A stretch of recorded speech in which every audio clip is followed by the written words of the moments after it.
Okay. Super. So my wife Pat has started the recording. Thank you for joining our monthly Building Electrification webinar. My name is Steve Miller, your host for the last about 40 monthly webinars on all manners of, it's quite a few, all sorts of manners of electrification topics. And so all these webinars have recording slides and often the Q&A indexed in a file. I think we can share that in chat. Oh, you want me to put that If in? you could do that later, that or even now would be okay. So tonight's webinar recording and slides will be emailed to all registrants. I should introduce Pat, who's going to moderate probably tonight, especially questions, and we'll track our timing to finish mostly by 8 p.m. I think we'll make that, but we are going to allow maybe final questions to go to 8:15 or so. But people don't have to continue watching if they don't like to. Pat, is chat a good spot for recording questions tonight? Uh, Well, yes, if you think of a question, well, Betsy's going to speak first, and while she's talking, or later, you can put it in the chat, and then we'll handle those. I didn't ask Betsy whether she wanted to have questions at the end of her talk or just wait till the end. It's probably better to wait till the end because some of the questions may get answered a little bit deeper into the presentation. Okay, that's what we'll do. so tonight we do have two speakers. Both are distinguished and credentialed. Our first speaker that Betsy was just speaking is a retired engineer like me and Pat and many others in this conference, I think. But Betsy spent 45 years generating ideas for new businesses that were startup computer type companies or related using computers. And now in retirement, Betsy is a prolific writer. She has her own Substack writing platform and one of our most knowledgeable leaders. So Betsy, you're now introduced and we can start with your presentation. Okay, I'm going to share my screen. And I think since you called me distinguished, I guess that means I have gray hair, right? So, okay. Anyway, all right. You can see my screen, right? Yes, we can. Okay. So let me just get started here. Okay, so I'm sure you've heard by now about the 20% rate increase that New Jersey customers are going to get in June. And we wanted to get to the bottom of why that is and what you can do about it. We, the New Jersey Electrification Coaching Network, are a group of volunteers and clean energy advocates who can help advise you for free on various electrification projects for your home. And many of the coaches are online with us today. We felt obliged that we had to make a statement about why this increase is happening because we don't want it to be unfairly blamed on clean energy. Last month we gave a really short version, and this month we're looking to get more into detail at how electricity rates are set so that you can judge the conflicting reports yourself. We also provide some recommendations about what you can do individually or what all of us can do together with policy and regulations. So just to add some context, it's not only electricity prices that will rise, gas prices are expected to rise also. And many people have never heard of PJM, although PJM is the one who manages your electric power. PJM is one of the regional transmission organizations, the RTOs. The RTOs were established when energy was deregulated in the 1990s. You may have heard in the news about other RTOs such as ERCOT in Texas, CAISO in California, and the New York and New England RTOs. So here's a closer look at PJM and the utilities that comprise it. Note New Jersey's electric utilities, Rockland Electric, PSE&G, Jersey Central Power and Light, and Atlantic City Electric. PJM is comprised of parts of 13 states, which include not only Pennsylvania, New Jersey, and Maryland, hence the name, but also states as far west as Illinois and as far south as North Carolina.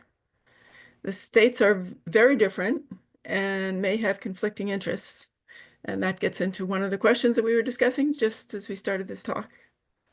There's coal powerhouse West Virginia, and Pennsylvania is a very large natural gas producer, and Virginia could become the home of a number of large power-hungry data centers. So various companies and agencies are involved in energy production, regulation, and distribution. So here are a few of the players. On the regulatory side, there's FERC, the Federal Energy Regulatory Commission, and that sets the rules that all the RTOs have to obey, the procedures, and it regulates transmission lines. Then there's the New Jersey Board of Public Utilities. That's here in the state of New Jersey. They set policies and programs for the individual utilities, and they regulate the utility costs to maintain distribution lines and substations. They don't determine energy pricing. And the final state of New Jersey agency is the Rate Council. Their job is to represent the interest of ratepayers in all legal and regulatory proceedings. So then you get to the people who actually are working on supplying the energy every day.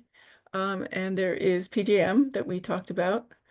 They do determine energy pricing via auctions, and we'll get into the details of that a little bit later. Their other job is to approve interconnections of new energy suppliers to make sure that they can connect to the grid properly. 80% of the voting membership of PJM consists of holding companies, generation and transmission owners, and utilities. And 20 All right, somebody laughed. I guess that goes to your comment earlier. And 20% of the voting membership are rate councils. Other operating units are the individual electric utilities, the ones that we deal with, PSE&G, JCP&L, ACE, and Rockland Electric. And they do the local customer administration and local maintenance.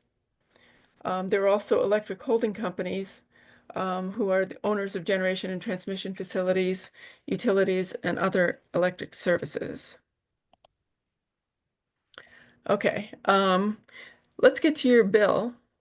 Your bill may be a little difficult to read because there's lots of parts to it, but it's basically divided into two parts. About 40% is the cost of delivering energy to you. That is the part that's regulated by the New Jersey Board of Public Utilities. That's not the part that's going up.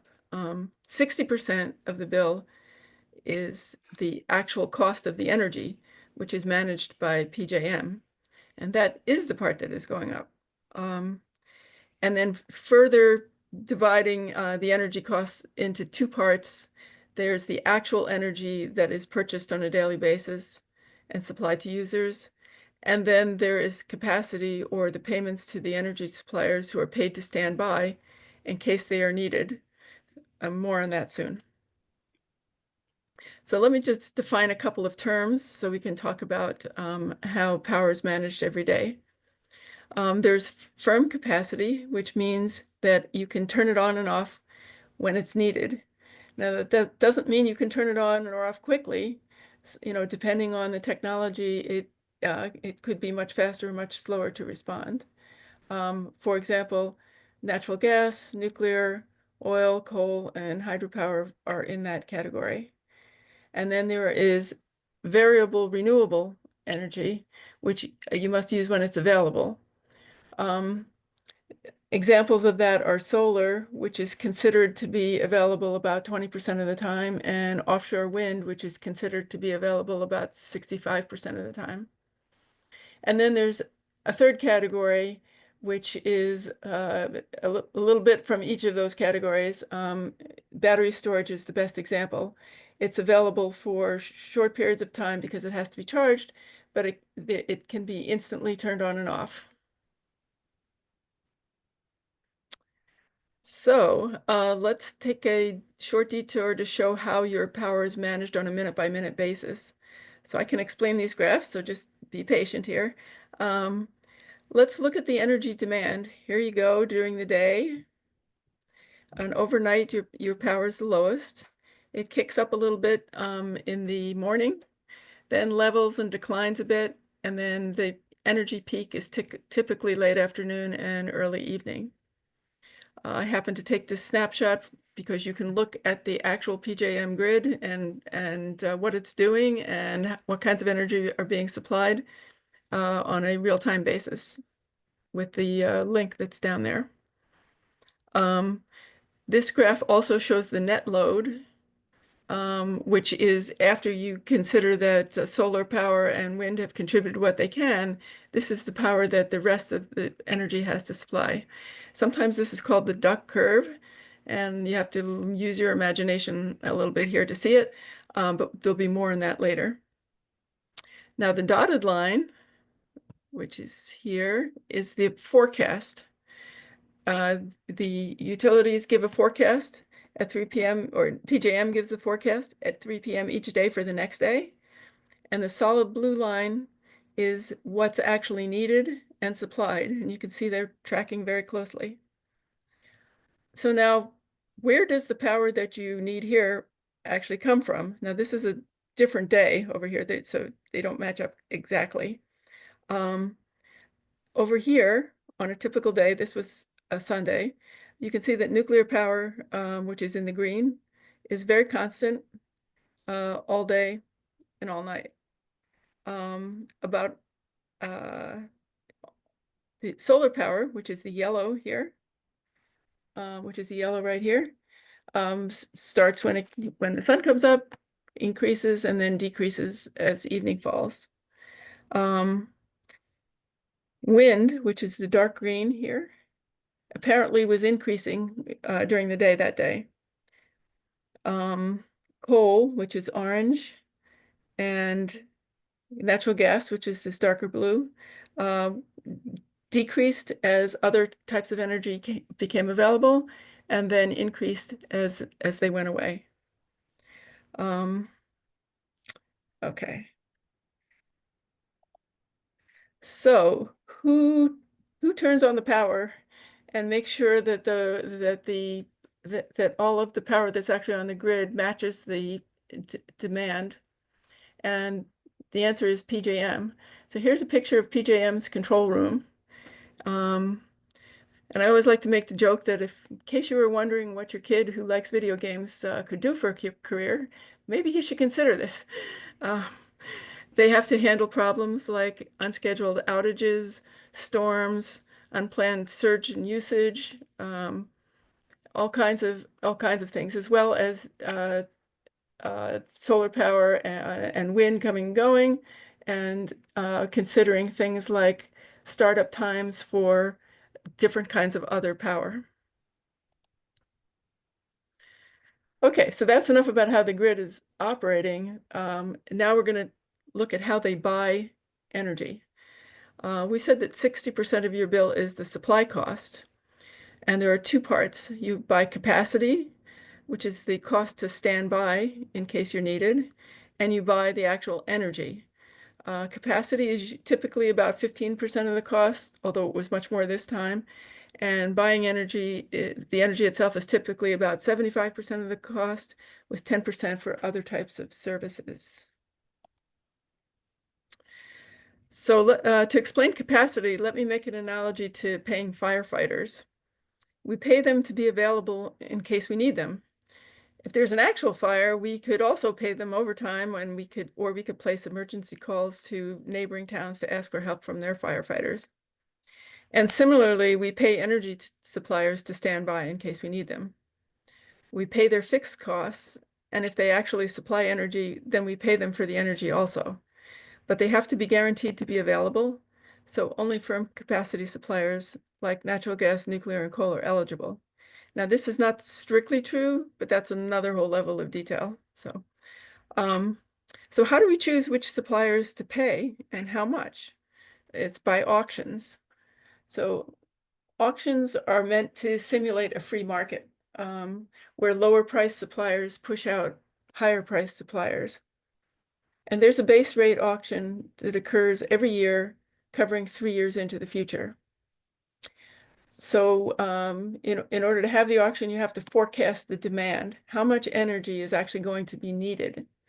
And in our PJM territory, there was a flat demand for a long time in the past.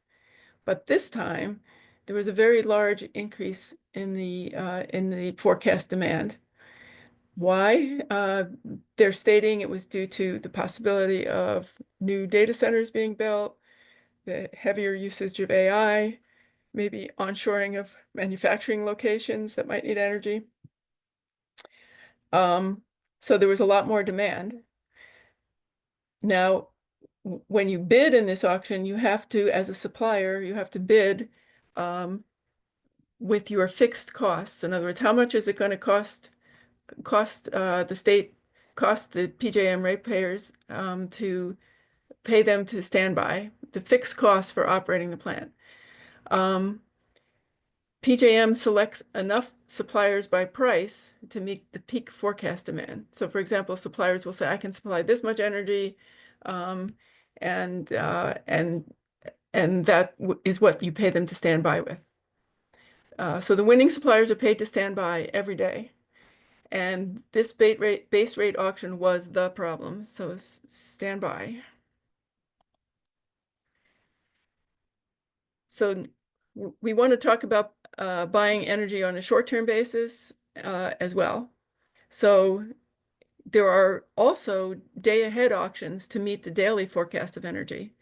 In New Jersey, the max peak is 145 gigawatts, and that occurs in the summertime, and the peak is lower in the winter.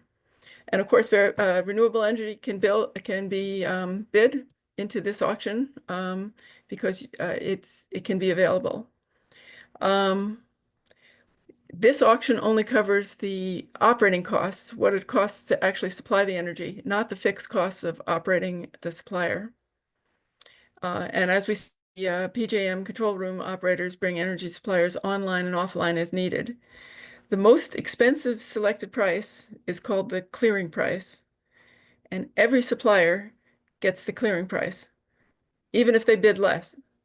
So you can see that the peak energy needs have a huge effect on the price of energy.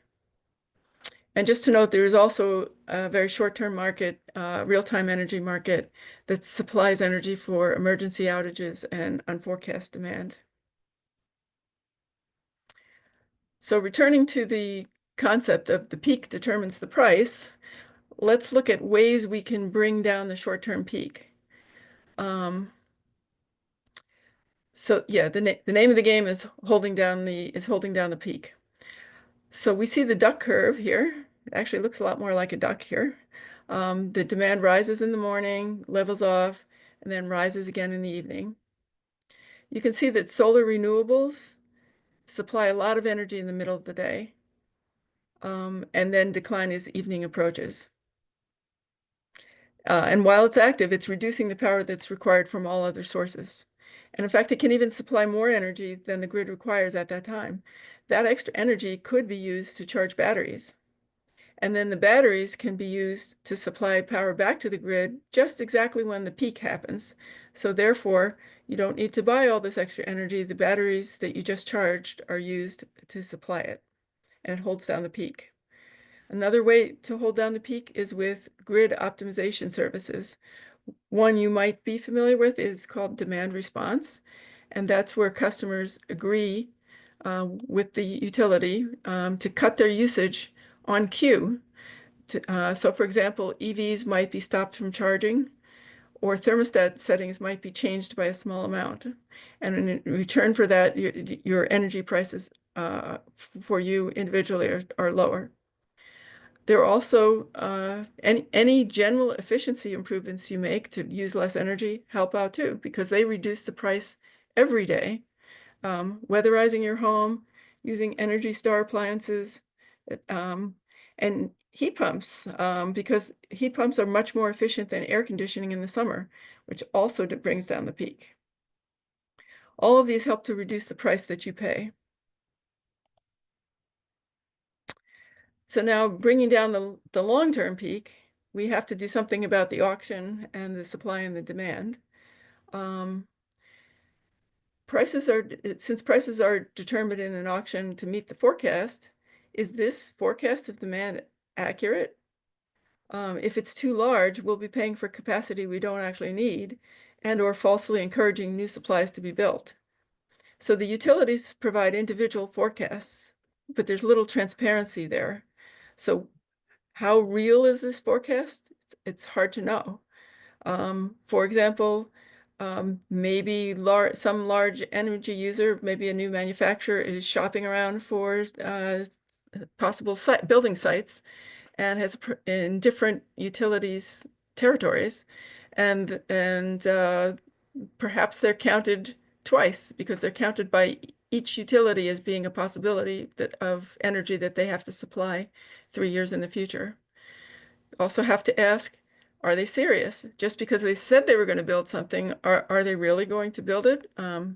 Perhaps we should ask them to put down a deposit.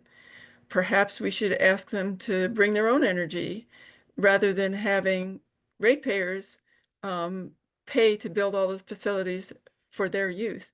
In the news, we saw that Microsoft was dealing with 3 Mile Island in one of these cases where they were going to bring their own energy. So the other part is the supply side. Now, PJM has to approve the interconnection of all new suppliers to the grid. And this is one of the major problems. The PJM has a huge queue of unreviewed energy suppliers, and there is also a queue of energy suppliers that have been approved but haven't been built. So these things look ripe for actions. So let's look at what actually happened in the last capacity auction. This is a slide that shows the price of energy over the last like almost 20 years. And you can see it varied around in a small part, and especially the last few years, it's been price of energy has been declining, and then all of a sudden this year, there was a tenfold increase in cost for a unit of energy, and that was the problem. So what was different about this year?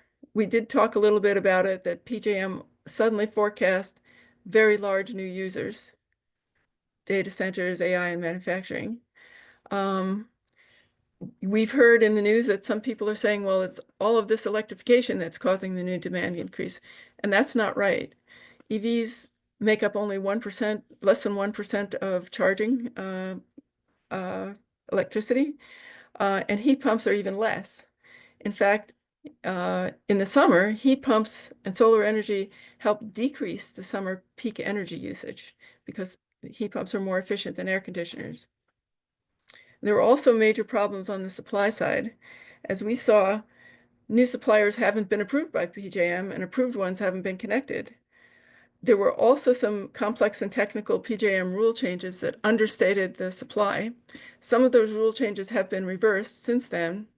And you may have heard that Governor Murphy suggested that this auction should be investigated by FERC.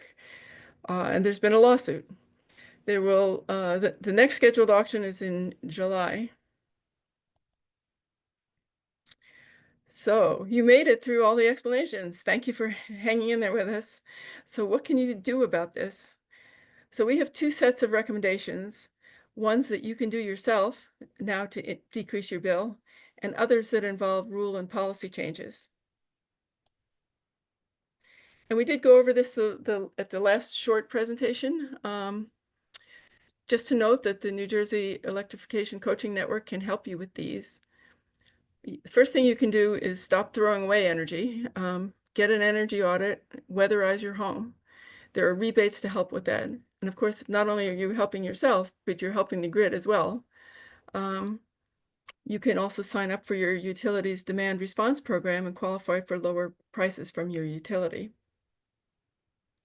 But the other thing you can do is you can buy lower cost clean energy. A good way to do that is with community solar. It's the easiest. And in fact, last month's webinar here was all about community solar. And hopefully I can ask someone to put the link to the recording in the chat so people could take a look at it. It's well worth watching. It was a very good explanation. Basically, the idea about community solar is that rather than putting solar on your roof, some other large building with a roof well suited for solar installation puts it on their roof. And then you sign up for the energy produced by some specific panels of theirs. With a little fancy bookkeeping, you get the reduced cost energy from your assigned panels instead of the energy that your utility sells you. And you also get credits if they produce more energy than you consume. And in the case where they don't produce enough power, you can get the remaining energy you need at the regular utility price. A little bit harder is installing rooftop solar panels yourself. There's usually about a 7-year return on investment. I installed some myself, and I haven't paid for electricity in 3 years, except for January of 2024, which was very cloudy. You can also buy from an independent supplier of clean energy, but this can be trickier. It could be more expensive, so you have to read the contract carefully, especially with cancellations and with rate guarantees and everything. Okay, so now let me introduce Mike Winka. He's our expert on policy and regulations, and he's going to talk about how they can be changed to obtain more reasonable outcomes. Mike? I would like to, before you do that, I have a little more information about Mike Winka that people might appreciate.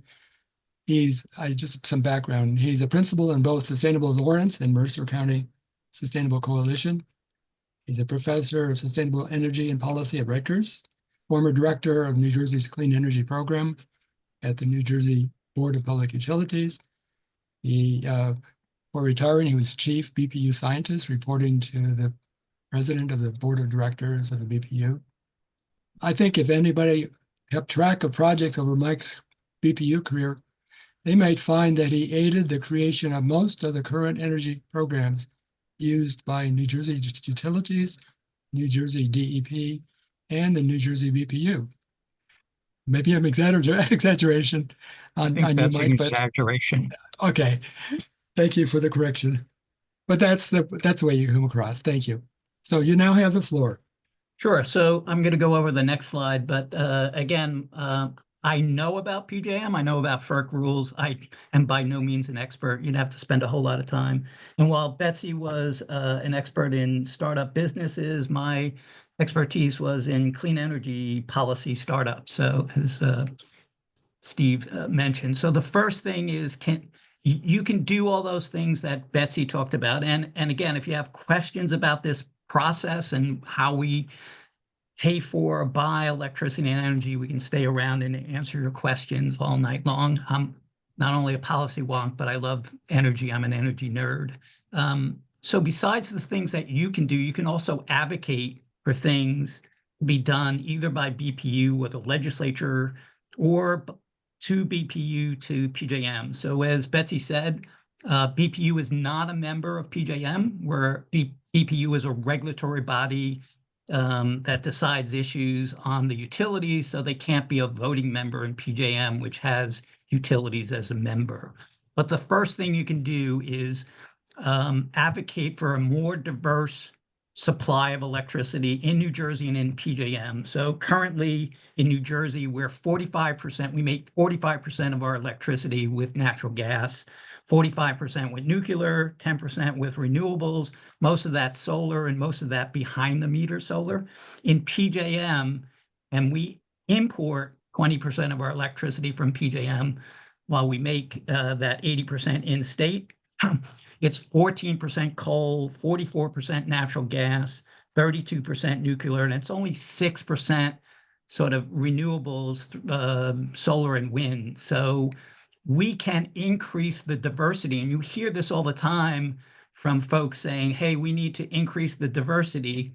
And that's a clue sometimes saying, hey, we need more fossil on the generation side, but we need to increase the renewable diversity in the portfolio. And that starts with offshore wind. The state has a goal to establish 11,000 megawatts of offshore wind. might be on a little hold process here with the Trump administration, but that still means we can go through and put all the parts together that we need as things change, and then have BPU advocate to speed up the renew process, the interconnection process, to get those interconnections up and ready. There are tens of thousands of megawatts sitting in the PJM queue asking for approval to get interconnected to the queue. And as Betsy said, you have to get PJM's approval to interconnect to the grid, just like you would your solar project. If you put it on your house, you have to get that interconnected and approved. And there are thousands, tens of thousands of megawatts, tens of thousands, 70,000 megawatts of solar, 55,000 megawatts of wind, and 30,000 megawatts of battery storage.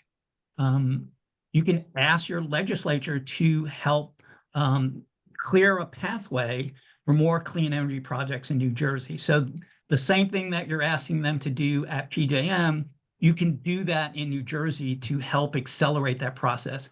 The utilities have a certain amount of capacity in their lines that they can add solar and batteries into the system. That system needs to be upgraded. It's called hosting capacity, so that you can add more solar. There are certain locations in New Jersey where you can't even add 3 or 4 kW, a small solar system on your roof, because the capacity in the system is not there. That's one of the things that we need to do. And that sort of rolls into the next one about not only encouraging demand response programs. That's the easiest thing that you can do to reduce the load, because as Betsy said, that price that we all pay depends on the peak. If we can lower the peak, we can lower the price to everybody. And that's real easy. That's as easy as doing that, shutting off your lights and shutting off supply. But the New Jersey has a demand response program that you can sign up for that can help to manage your smart grid and your smart meters. The other part of that is to do the planning that we need to do. So not to get into the wonkiness of FERC and PJM, but there's a FERC order called 1920 that requires the RTOs, the regional transmission organizations, to do planning so they're not caught behind the curve of AI and data centers. And that planning has to be coordinated. As Betsy said, is that data center that's looking around in New Jersey, also looking around in Pennsylvania or Ohio? Are we double counting those things? And the corollary to that is we need to do that integrated distribution planning at the utility level. You may not know this, but when we deregulated electric generation back in 2000, the utilities were no longer required to submit plans to say, this is what my transmission generation system needs to be, because that was taking care of the marketplace. They also didn't submit plans about, and they do this, but they don't submit the plans about how to update the lines and what the loads are doing to increase in the future. And we need to do that. That's key. We're not going to get to any of our clean energy goals unless we do that planning that we need to do. And as Betsy said, PJM has done some of this already, getting rid of some of those rules that they put in place initially. They discounted must-run facilities. They didn't let renewables. They exempted them from bidding into the capacity market. Now they have to bid in. They did this little thing. They wouldn't approve, again, not to get into the nerdiness of this, but the surplus interconnections that allow storage that's waiting to be interconnected to link up with solar to increase the capacity, as Betsy showed you in that chart. If you put a battery system next to a solar system, you can take account for all that excess solar that isn't being used and is being generated but not being used. And then advocate for the legislature to pass bills to say, hey, if you're coming in, and we want data centers to be located in New Jersey, we like those jobs. Those are good, high-cost jobs, and we want them to be located in New Jersey. But if you're coming into New Jersey, you should bring your power source with you, and that should be a clean energy power source. And the corollary to that is we shouldn't be paying for the increase in load in Virginia for data centers that increase the load in New Jersey, we should be balancing out that system. And if Virginia is going to benefit from that, they need to carry some of that cost. So those are the things that you can do to help advocate for some of these changes in the system. And again, we're around to answer your questions. It is a really somewhat complicated process, but we'll try to make it simple. Okay, and if there's one thing we wanted you to take away from this, it's the price increases are not due to the push for clean energy. Don't let people tell you that. So I don't know if everybody saw today, but Alejandro sent us an email that there's a patch article that the GOP is officially blaming the Democrats uh, for making this a political problem.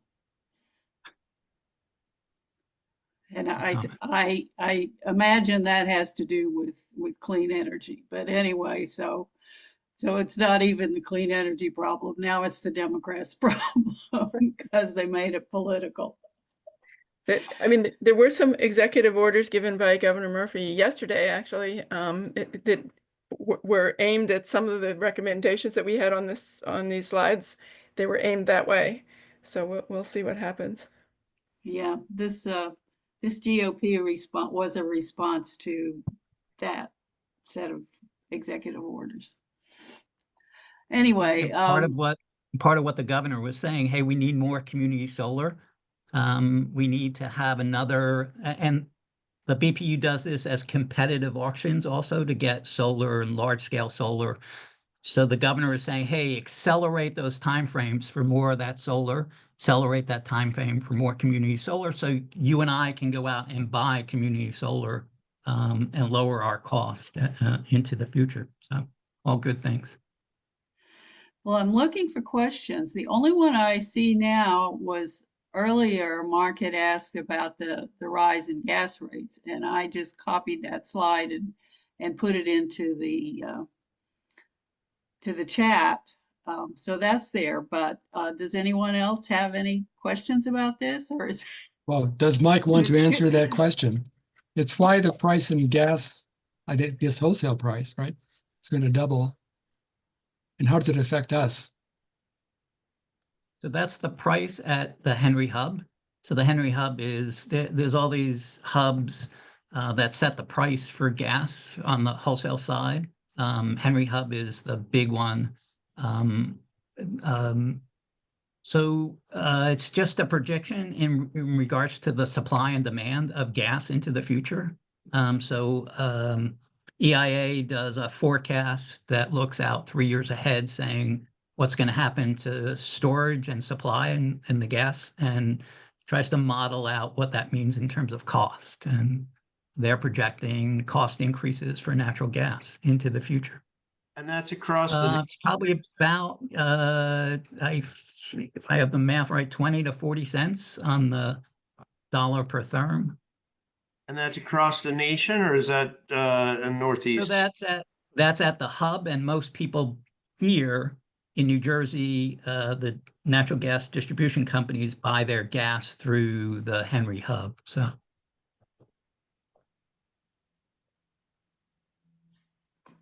I do have two usually that's questions. the leading price for natural gas. So. Is there a related question to that? I have two other questions, other topics. no? Go ahead, Steve. Okay. I heard both Betsy and Mike talk about the combination of battery plus solar would do magical things. And I think I heard Mike, you said that that's not yet being allowed by PJM. Is that true? So, so right now, if you're a grid supply solar project in PJM, and you have gotten approval for 100 megawatts of capacity, the capacity in the market is based on the peak. You have to deliver capacity when the peak on the system is happening. And that peak on the system is happening at 4, 5, 6 o'clock, right? So solar peak is not happening when the grid peak is happening. So it has an effective load carrying capacity less than its 100 megawatts. It has maybe 20% of that. So it's only able to bid in 20 megawatts of its 100 megawatt capacity because that's all that's going to be available at peak. What you can do with this new interconnection service is locate 80 megawatts worth of batteries with the solar project that can deliver 100 megawatts without changing, without having to do big interconnection studies. They already got approval for 100 megawatts. They can deliver 100 megawatts at peak if they co-locate battery storage with solar. And they have this didn't happen in the last auction. It will happen in the new auction going forward. They just approved what's called the surplus interconnection supply, SIS. FERC approved that, and PJM is putting that in place right now. And that was available for the last 5 years, but PJM dragged its feet. Obviously, PJM is a member organization. They are supposed to be independent, but some of that process happens about how they do that. Other RTOs across the country have that in place sooner than PJM. So we'll see how that dampens the price in the future. Now the next auction is July. So is that going to happen like in 2 months? Yeah, they were approved for that. Super. And good for New Jersey. A lot of folks in New Jersey were pushing PJM to do that. A lot of folks, you may hear Steve Gable's name, but Mike Bergotti was one of the key persons to push PJM to do this. He sits as a chair on their market committee. So thanks to him for helping push that along and hopefully lower prices in New Jersey. So I wish we had started this 5 years ago. If we can we make up for that 5-year lag? yeah, that's can't go back. Oh, I do have a second question. You mentioned demand response as being very important for the future. And you mentioned it's allowed in New Jersey, but I don't see it announced by the utilities. I see hit or miss. JCP&L has some little thing here. PS&G has something there. Is this going to be a big deal? How can it be made a big deal So, in New Jersey the way it's going? Ernie may have more of this, but there was a BPU process that approved the energy efficiency and peak demand response programs for the utilities coming up. So they approved that back in December, but the utilities have been putting this program in place.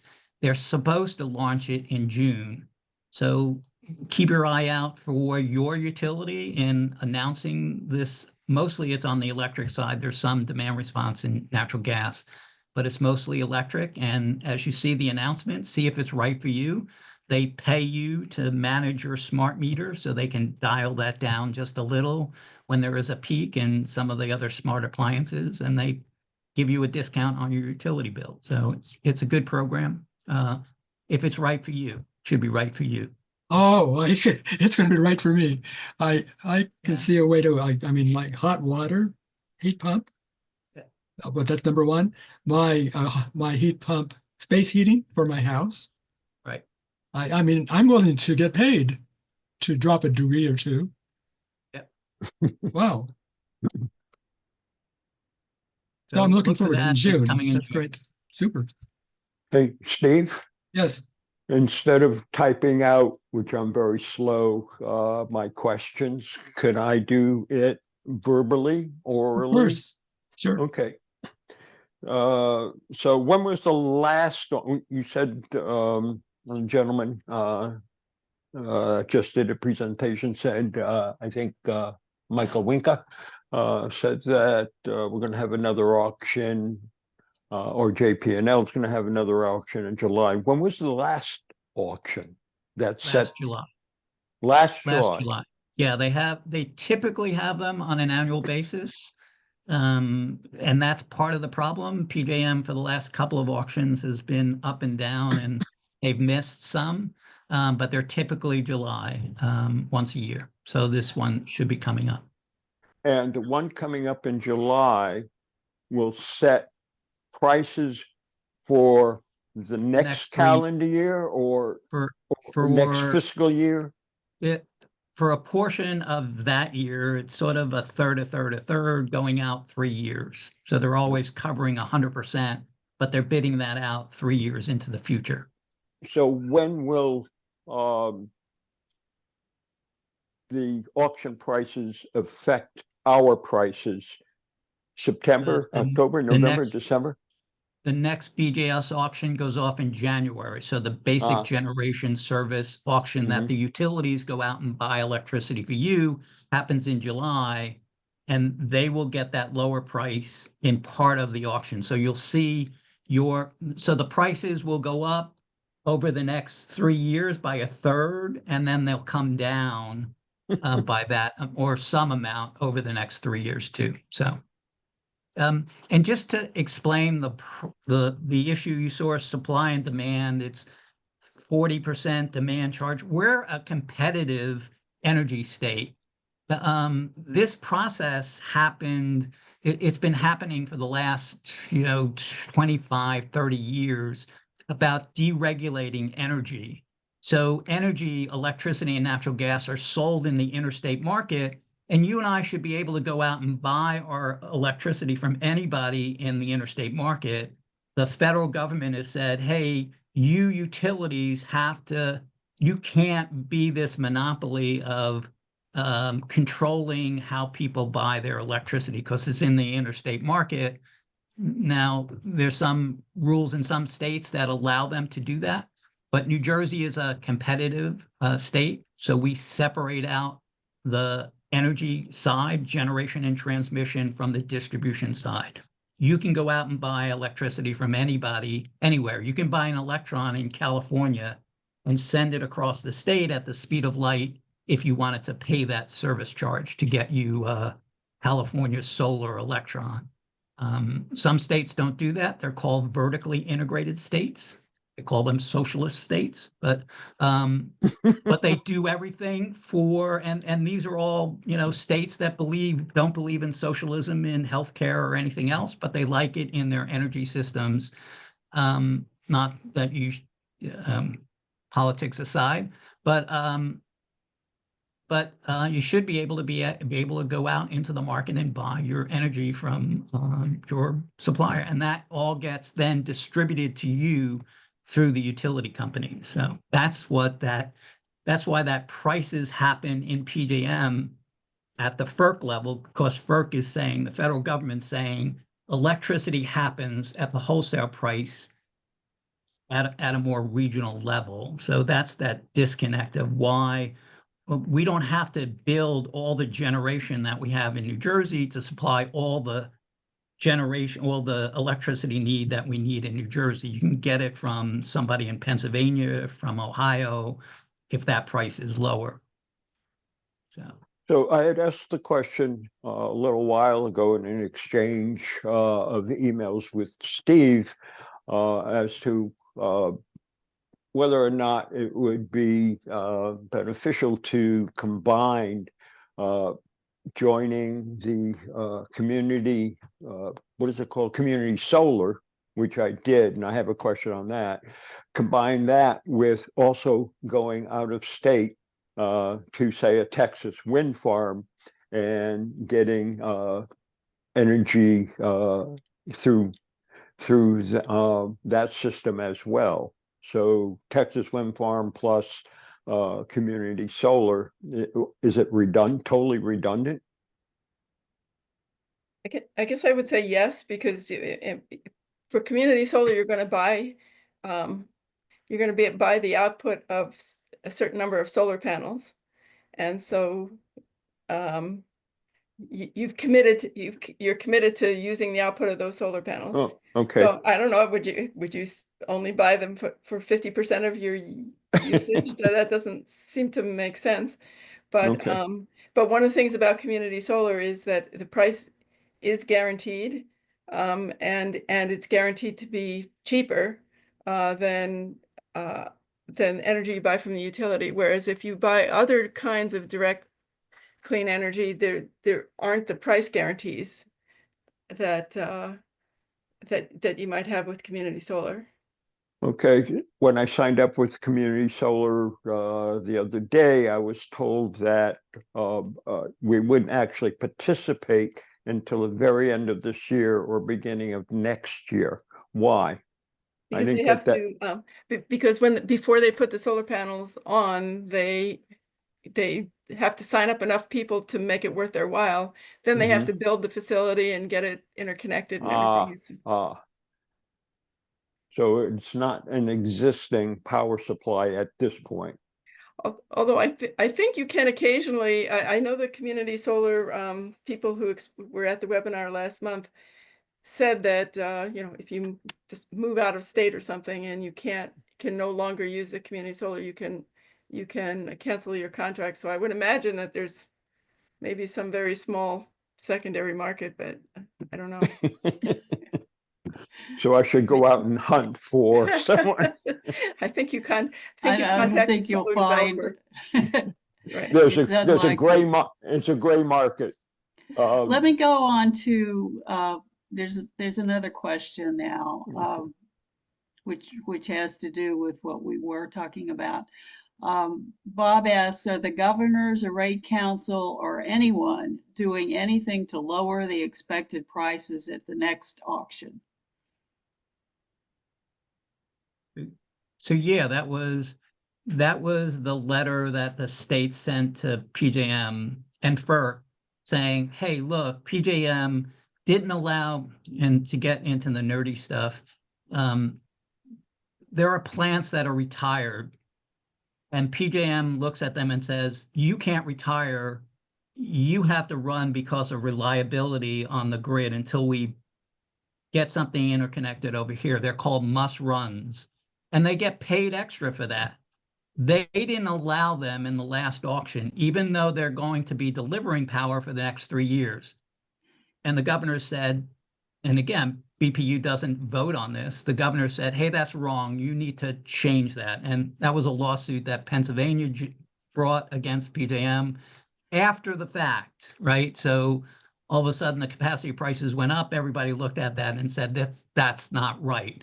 A couple of other things that surplus interconnection service I talked about not being there. So they pushed FERC to say, push PJM to do these things and change its rules.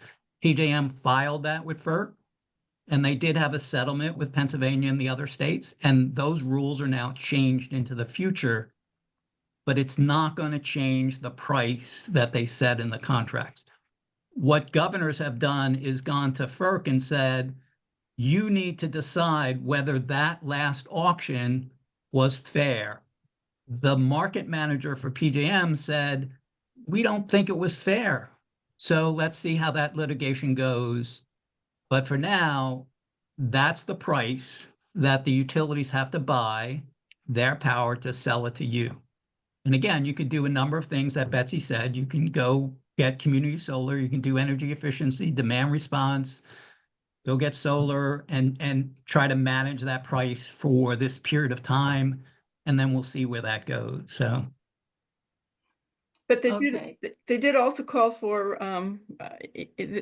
there's been a lot of calls, I think even by Governor Murphy, to get PJM to speed up their review queue. And PJM, I think, did say that they were going to get through their review queue in 3 years or something. So And they accelerated part of that review too. So yeah, it's taken a while to get things through. The problem is along comes these new generators, solar and wind. They're inverter-based generators, getting into a market of these spinning, rotating masses of power plants. They're thermal power plants. They combust a fuel to make steam, to turn a turbine, to make electricity.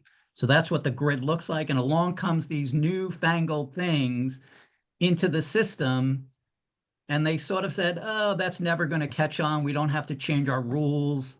Well, it did catch on, and and if you look at the PJM queue, that, like I said, there's 145,000 megawatts of solar, wind, and batteries in the queue wanting to get interconnected.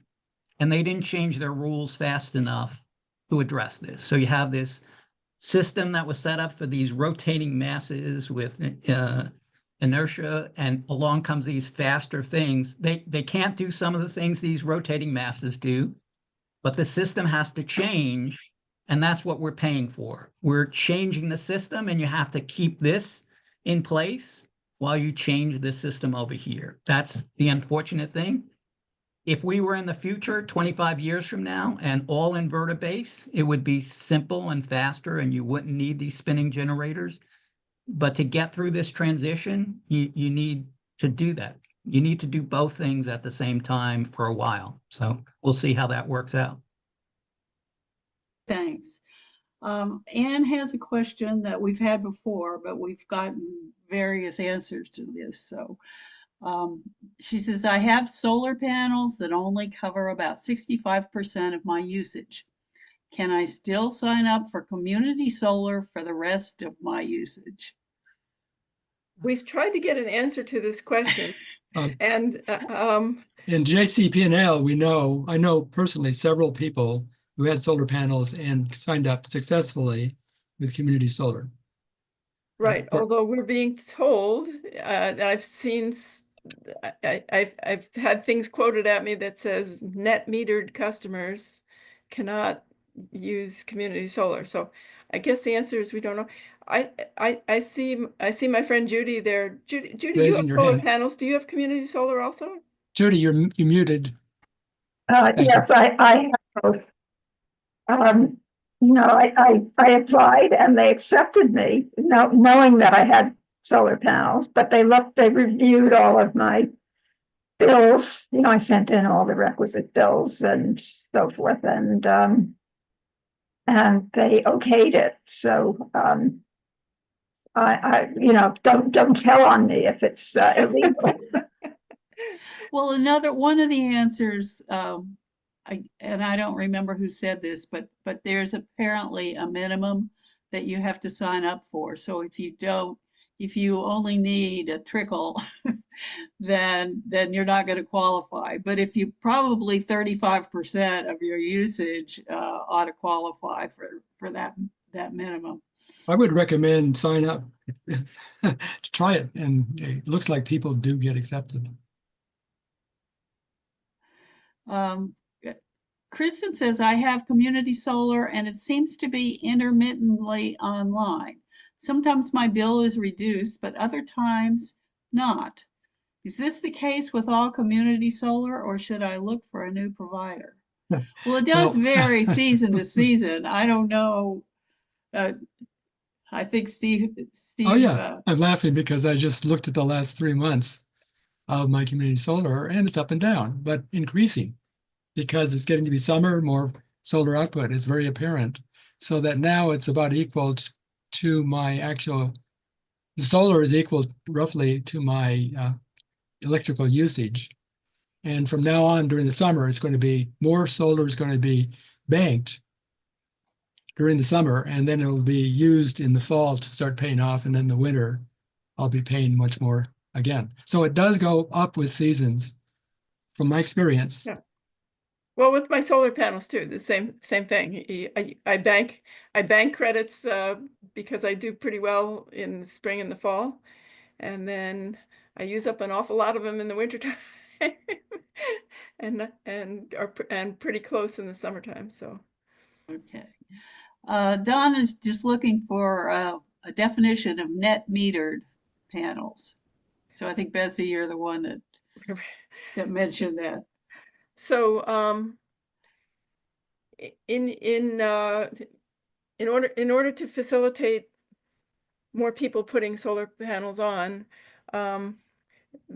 you have to you sell electricity to the grid, and you buy it back. So when your solar panels are operating, you're selling electricity to the grid, and you're using some.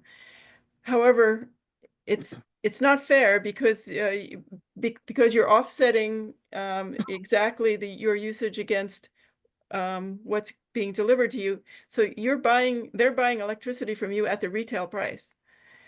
If they were buying it from someone else, not you, they'd be buying it at a wholesale price. So people, that's called net metering. So essentially, I'm not paying for the distribution cost. I'm only paying, I'm having the distribution cost offset, not just the energy cost. So thank you everyone for paying for my electricity. But so if you're net metered, you're actually being subsidized a little bit more than other people. I'm probably not as clear in explaining that as I should be. Yeah, But it's it's the that 40%. difference between the wholesale and the It's the 40% retail and price. 60%, you know, how much is the energy cost and how much is the distribution cost? And they offset it against both. Whereas they really should be offsetting it just against the energy cost. Okay, I think we're to the end of the questions. Does anyone? Well, I'll take Jeff because he hasn't said anything yet. Non-related question, actually two that maybe you guys know about. I know that we have theoretically a $400 charge for EV cars for New Jersey, the state of New Jersey registration. That roughly, I think, takes into account that you drive 15,000 miles. And for those folks that do not drive 15,000 miles, we're overpaying. Has anyone heard anything about that? I know we have Bob. one person on here who has a very negative opinion about that. But yeah, it's been discussed in lots of forums. It's not fair to people who don't drive 15,000 miles, and besides, you have to pay the whole fee up front instead of having it, over the lifetime of when you do drive. So I we don't suggest like that. Bob Erickson has been very prolific in complaining about this over the last year or two, and he's now here unmuted now. Well, I haven't done anything about it for a long time, but when I first heard about it, I did complain to the governor and various legislative leaders, and of course that went nowhere whatsoever. They passed the change anyway. I mean, it's a very regressive tax on people who don't drive much. Very unfortunate. And it's a shame that New Jersey implemented that. I also complained to, a local political party, but, it wasn't an issue they were going to take up in any big way. So my inputs went nowhere, but I think I saw in one of the notes that Sierra Club prepared a statement about this, but I couldn't lay my finger right at the moment on where I saw that. There may have been a New Jersey Sierra Club prepared something, I think, Steve. Yeah, we did. So Jeff, I'll get back to you. There is something that we prepared as our position. I don't know where it stands. More bad news? Steve, would you like more bad news? Oh, would you like to become a Sierra Club member? I already am. Oh, good. I Yes. haven't been going, but I donate. Let me steer you to the answer. There is another charge that I saw this morning that I think it was Plug in America sent an email out. You guys may have gotten that. That the national legislature, or at least the Republicans in Congress, are looking to pass a $250 annual fee for electric vehicles for the national gasoline tax shortfall that EVs don't do. It's another wrinkle, yes. Good questions. I guess and this is brand new, so I don't know if anyone would know anything about it at this point. So guys, I gotta go because I got a call in from your son. So thank you. This is interesting, and I'd like to look over the first half of the session. So I'll look for you the recording to go out, Steve. Yes, I'll get out the material within a couple of days. That's great. Thank you, guys. Have a good night. I'll take Don's question and then Judy's.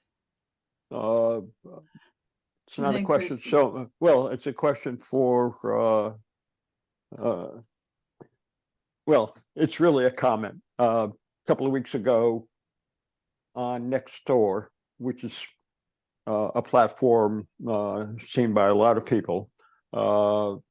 Some supposed journalist out of Red Bank posted Congressman Chris Smith's release of panning, really trashing offshore wind. And I don't know if you saw that.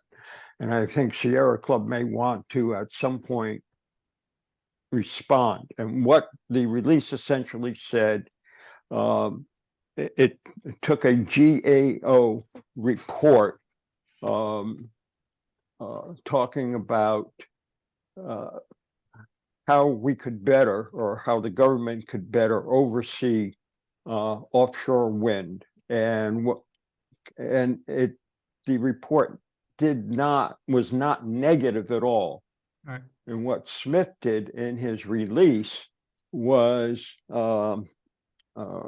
pick and choose particular parts of the report to just, I mean, really an inaccurate portrayal of what the GAO report said, and was very political.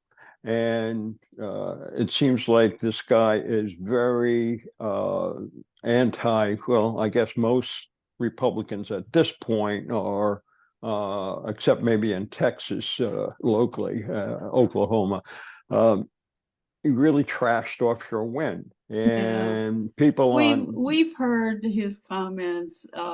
He and Van Drew are like in cahoots over this whole anti-offshore wind. I don't know any way to keep him quiet, but well, I'm going to respond to the release. we call him. Nixon. We call him and tell him that we don't agree with his positions. Okay. Do you know about the GAO report? That came out a couple of months ago, or at least Yeah. maybe 6 weeks ago. And I'm pretty sure Sierra Club responded to that. They're part of Okay. WITWORKS. And Okay. we responded also saying exactly what you said. It's nonsense. They pointed out what could be better, but everything was done by the Yeah. law so far. And Mhm. so it's already been dealt with. And Yeah, by the way, there are weekly protests at Chris Smith's office in Toms River. If you want to join. Oh, there are we do weekly that. protests Every in Tuesday at Middletown noon. too, In here. outside his good. Middletown office. I've been Great. there. I've been there 2 or 3 times. Thank you very much for this program. Really enlightening. Okay. I have Let's three take other. Judy's question. Yeah, I want to make one comment. Okay. I have 3 other things I'm going to put in the notes that I send out with the recording, etc., about upcoming meetings that are going to be very, very interesting. But the people who have had enough questions and answers, this is the end of our program. The people who want to continue with Q&A, I'm willing to stay if other people are willing to stay. Steve, Yes. could you give us a little input about this solar landscape company? Oh, that's Wait, well, I said Judy's question comes yeah, next. sorry. It's not really a question. It was a comment, and my mind has been in so many places I've actually forgotten what it was. But I will comment on any extra taxes on electric vehicles. And that is, there, and it may change in the future, but a real downside is that they're so heavy because of the battery weight that they rip up the roads more. And they also, because of their weight, the tires are really adding substantially to the microplastics problem. Tires are largely made of plastics, very little rubber in comparison to the amount of plastic, and they also have metal in them and other stuff. But it's it's quite an issue, the microplastics that they're spewing.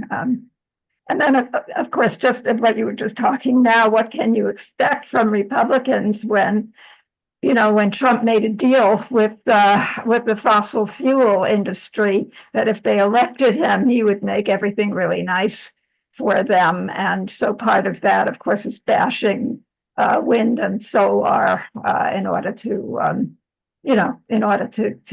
normalize the continuation of fossil fuels. I'm getting off my soapbox. Okay, thank you. you. Bill had a question now.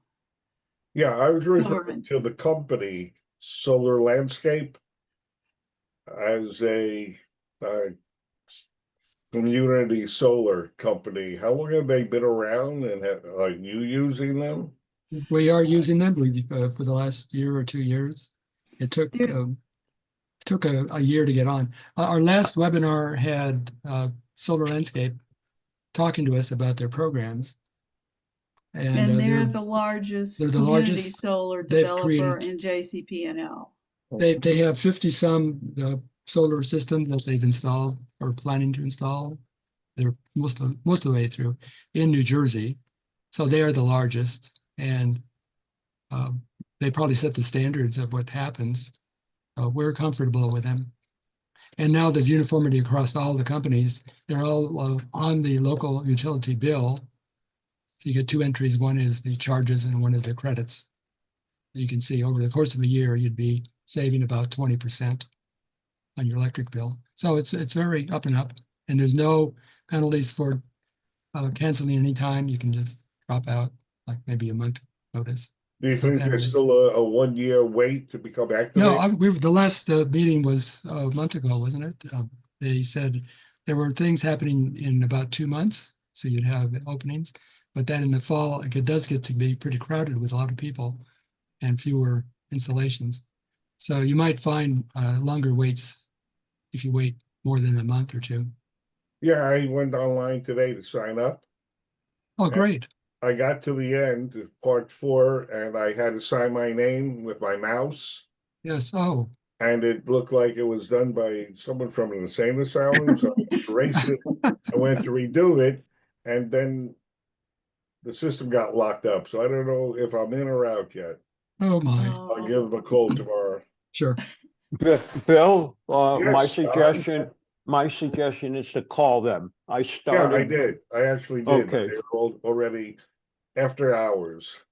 Yeah, So- because I started the application, stopped, then went back to complete it and got locked out myself. And it took me a couple of days to finally complete the application. And but again, Steve, they told me it would be probably the end of the year, early next year, before we really we're going to be able to participate in the program, not a couple of months. Where are you located, and what utility are you?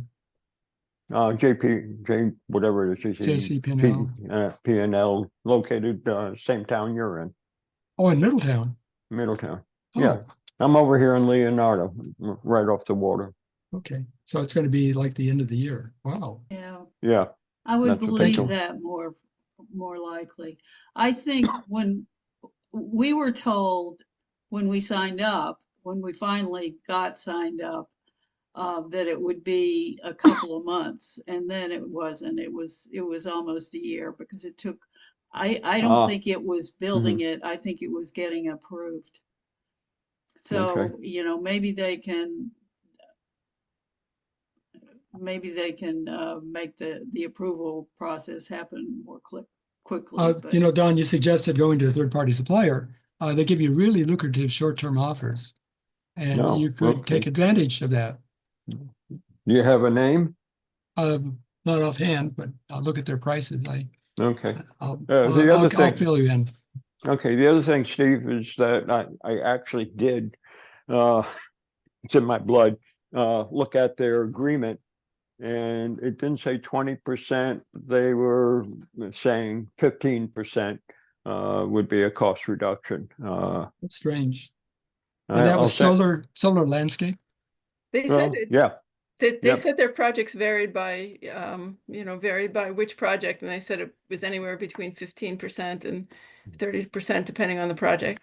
Whoa, 30. I I want to join the 15. 30%. How do you join the 30%? I think it has to be, if you have to be LMI to get the 30%, I'm pretty sure, but 15 is the minimum. Steve, in the email that you sent out about today's meeting, you included a code for solar landscape that would give you 21% Yes, as a discount.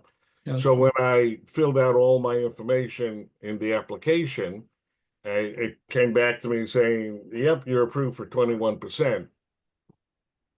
And then Okay. when I went to sign my name, it got all screwed up. So I went through the whole process again to put in all the information and said, oh, somebody already put in that information. So Don, it Oh, I may don't pay know. you to call you and use that the Sierra Club promo code and tell them you want the 21%. Yeah. Although 30 is more attractive. 30 is worth it, yeah. I know one person who actually got 30%. He's not around here. He's like up in one of the Hudson River communities. Well, for 30% might make sense to move. Have you checked the prices in the Hudson No. communities? God, it's worse than Jersey Shore. I have to sign off. I thank you Thank you for again joining us. very, very much. Thank you, Thank you all everybody. for joining us. Be in Thank you all. contact.